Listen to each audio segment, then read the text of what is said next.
برے اعمال. ہم دعویٰ تو کرتے ہیں اہل حدیث ہونے کا، لیکن بہت ساری خامیاں خرابیاں ہمارے اندر کوٹ کوٹ کر بھری پڑی ہیں. ظاہر سی بات ہے میں انہی خامیوں اور انہی کوتاہیوں اور ان غلطیوں کی جانب نشاندہی کرنا چاہوں گا جو ہم اہل حدیث ہو کر رہے ہیں. اب جو غلطیاں میں بتاؤں گا تو ظاہر سی بات ہے کسی کو کڑوی لگیں گی، کسی کو چوٹ پہنچے گا. میں اس بات کی رتی برابر کیئر نہیں کرتا کہ کسے برا لگتا ہے، کسے چوٹ پہنچتی ہے. الحق مرن، حق ہمیشہ کڑوا ہوتا ہے.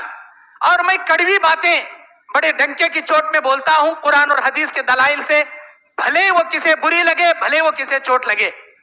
ہر انسان کو چاہیے کہ وہ اپنے اندر ہونے والی غلطیوں کی اصلاح کرے، کیونکہ یہ میں نہیں کہتا، اللہ کا قرآن کہتا ہے، پروردگار عالم کا اعلان ہے. سورہ اعراف آیت نمبر 35، سورہ اعراف کی 35ویں آیت میں اللہ کہتا ہے اعوذ باللہ من الشیطان الرجیم بسم اللہ الرحمن الرحیم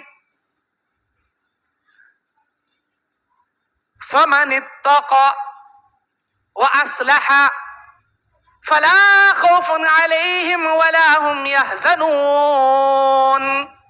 فمن اتقى، جو تم میں سے تقوی اختیار کرے گا، واصلح، اور اپنے خامیوں کی اصلاح کرے گا، اپنے غلطیوں کی اصلاح کرتے ہوئے متقی بن جائے گا، فلا خوف علیہم ولا هم يحزنون، ان کو نہ کوئی ڈر ہوگا نہ ان کو کوئی خوف ہوگا.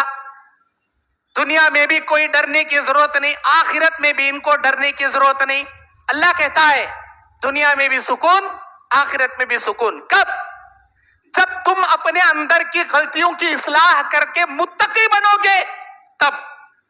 دوسری آیت اللہ سورہ آل عمران 139 نمبر آیت 139ویں آیت میں اللہ تعالیٰ کہتا ہے اعوذ باللہ من الشیطان الرجیم بسم اللہ الرحمن الرحیم ولا تہنوا ولا تحزنوا وانتم الاعلون ان کنتم مؤمنین.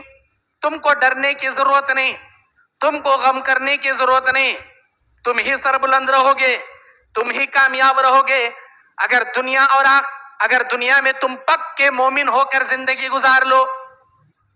یہ لفظ ان جو ہے نا اس آیت کے اندر، یہ شرطیہ والا ان ہے.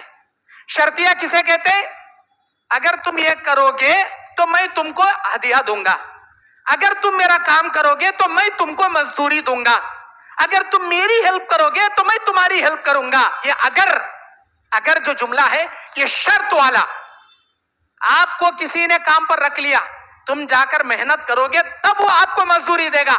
آپ کہو گے بغیر محنت کے مجھے مزدوری دو، کیسے دے گا؟ محنت کرنا شرط ہے تب آپ کو مزدوری ملے گی.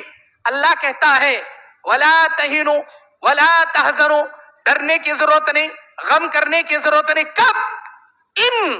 اگر تم مؤمنین، ان کنتم مؤمنین، اگر تم پکے مومن ہو کر زندگی گزار لو تب تم کو ڈرنے کی ضرورت نہیں، غم کرنے کی ضرورت نہیں. اب دیکھنا یہ ہے کیا ہم مومن ہیں؟ کیا ہم پکے مومن ہیں؟ ہم پکے تو کیا کچے مومن بھی نہیں ہیں، کچے مومن بھی نہیں ہیں. میں بتاؤں گا دلائل. ہم مومن نہیں ہیں. مومن کون ہوتا ہے؟ مومن جو دکھنے میں مومن نہیں بلکہ اندرونی طور پر بھی مومن ہو وہ مومن ہوتا ہے. جو نمازوں کا پابندی کرنے والا ہو وہ مومن ہوتا ہے.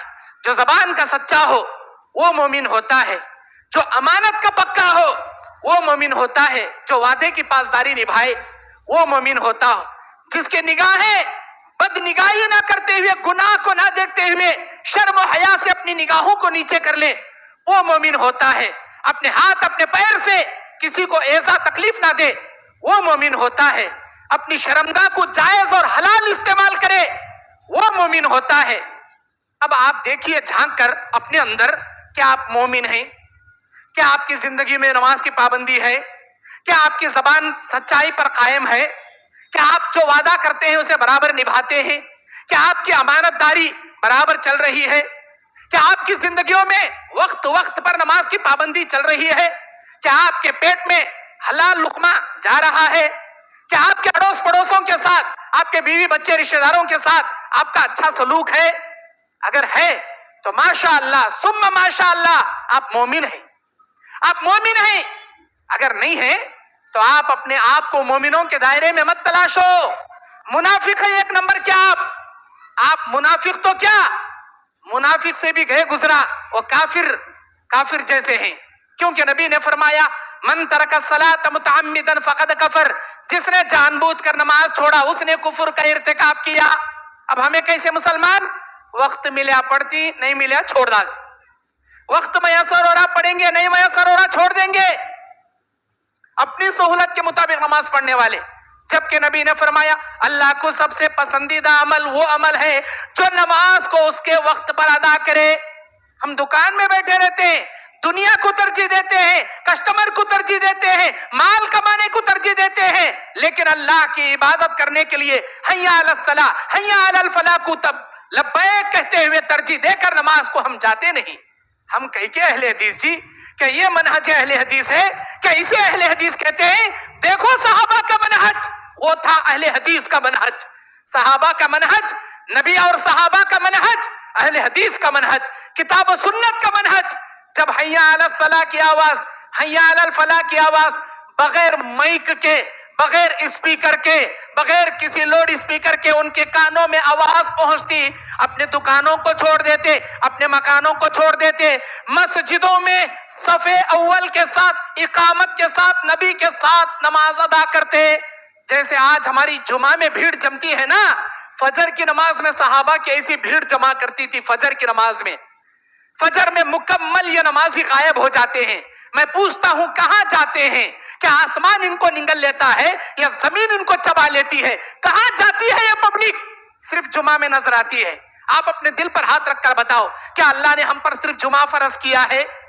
کیا ہفتے میں ایک نماز فرض کیا ہے؟ آپ اللہ کی نعمتیں دن میں 3 مرتبہ کھاتے ہو، جمعہ میں 1 مرتبہ کھاؤ، پھر اگلے جمعہ تک بھوکے رہو. کیا تم زندہ رہ پاؤ گے؟ اللہ کی نعمتیں روزانہ 3 مرتبہ کھاتے ہو، اللہ کی عبادت کہ ہفتے میں 1 مرتبہ ادا کرتے ہو. کہ یہ تمہاری اہل حدیث ہونے کا منہج ہے؟ میں ان مسلمانوں سے کہتا ہوں جو ہفتے میں 1 بار نماز پڑھتے ہیں، وہ اپنے آپ کو مومن نہ کہیں، وہ اہل حدیث نہ کہیں، وہ بے نمازی ہے. اور بے نمازی کو ہمارے نبی کافر کہتے ہیں. ہمارے نبی نے کفر کا فتویٰ دیا ہے. ہمارے نبی اپنی طرف سے نہیں کہتے، اللہ کی جانب سے کہتے ہیں.